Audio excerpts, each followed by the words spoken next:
O segurado da Previdência Social que se submete ao agente nocivo ruído acima dos limites de tolerância tem direito à contabilização do tempo de contribuição como tempo especial, inclusive para obter a chamada aposentadoria especial. E no tema 174 da TNU foi analisado como que essa exposição ao agente nocivo deve ser registrada no perfil profissiográfico do trabalhador. Então a gente tem o artigo 58 da Lei de Benefícios, que prevê que normas do Poder Executivo vão regulamentar os limites de exposição aos agentes nocivos e como isso deve ser aferido, certo? De outra mão, também diz que a empresa deve elaborar laudos técnicos das condições ambientais do trabalho e também manter o chamado PPP, ou Perfil Profissiográfico Previdenciário, no qual é feito o registro de todo o histórico do trabalhador e dos agentes nocivos ao qual ele se submeteu ao longo do período que trabalhou naquela empresa. E a partir de 18 de novembro de 2003, o Regulamento da Previdência Social, o Decreto 3.048, foi alterado para dispor que as avaliações ambientais deverão considerar a classificação dos agentes nocivos e os limites de tolerância estabelecidos pela legislação trabalhista, bem como a metodologia e os procedimentos de avaliação estabelecidos pela Fundacentro. E, posteriormente, foi também alterado o regulamento para dispor que, na ausência de norma do Fundacentro, ou seja, de metodologia estabelecida pelo Fundacentro, cabe ao Ministério do Trabalho definir outras instituições que os estabeleçam, ou o próprio Ministério do Trabalho pode estabelecer também. Então, o Ministério do Trabalho tem a chamada NR15, uma norma regulamentadora que trata sobre metodologia de aferição de ruído e também limites de tolerância, e a Fundacentro tem a chamada norma de higiene ocupacional 01, a NHO 01, que também trata sobre a mesma matéria, certo? Então a TNU concluiu que, a partir de 18 de novembro de 2003, passou a ser necessário que a aferição do ruído obedeça às metodologias da Fundacentro. Nessa mesma oportunidade aqui, o decreto também até reduziu o limite de tolerância de 90 para 85 decibéis.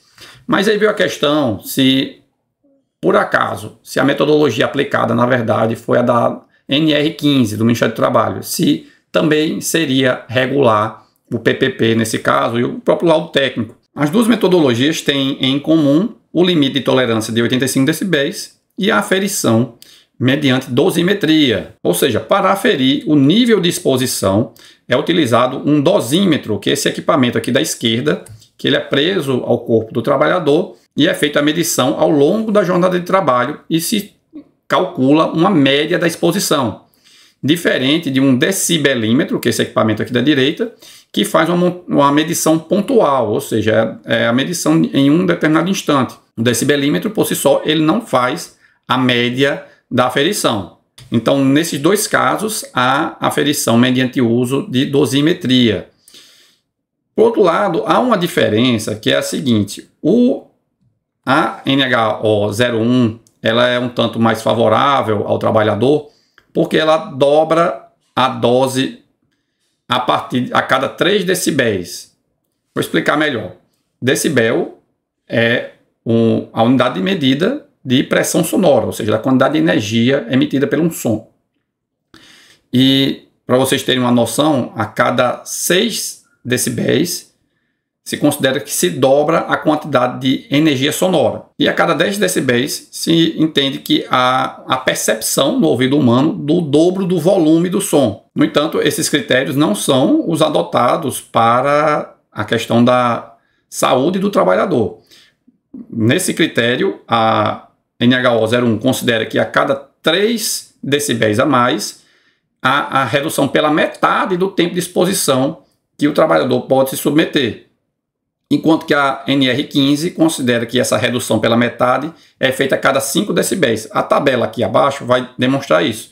Para ambas, 85 decibéis é o limite para 8 horas, mas aí vai mudar a partir daqui, né? Porque na NR15, a redução pela metade, ou seja, de 8 para 4 horas diárias, como um limite de exposição, apenas quando o nível de 90 decibéis. enquanto que na NHO01 isso já acontece com 88 decibéis, e isso continua acontecendo, né? Porque na NHO01 vai reduzir para 2 horas com 91 decibéis, e na NR15 para 2 horas apenas com 95 decibéis. Esse gráfico aqui também ilustra essa redução.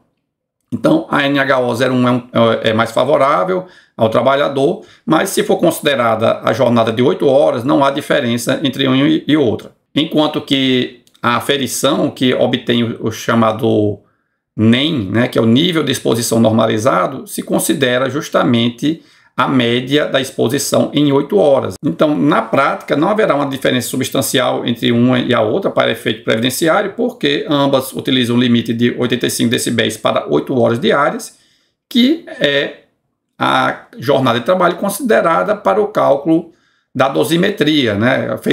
Feita a dosimetria que as duas técnicas usam, se estabelece um nível de exposição normalizado que é calculado em cima da jornada de 8 horas. Então, não haverá aqui uma diferença substancial entre as duas, pelo que a TNU fixou, então, a tese de que, a partir de 19 de novembro de 2003, para aferição de ruído contínuo ou intermitente, é obrigatória a utilização das metodologias da NHO01, da Fundacentro, ou na NR15, que reflitam a medição de exposição durante a jornada de trabalho, vedada medição pontual, devendo constar do PPP a técnica utilizada e a respectiva norma. E o item B dispõe que, em caso de omissão ou dúvida quanto à indicação da metodologia empregada para aferição da exposição nociva ao agente ruído, o PPP não deve ser admitido como prova da especialidade, devendo ser apresentado o respectivo laudo técnico, LTCAT, para fins de demonstrar a técnica utilizada na medição, bem como a respectiva norma. E antes de encerrar esse vídeo, cabe aqui uma atualização. Estou gravando agora em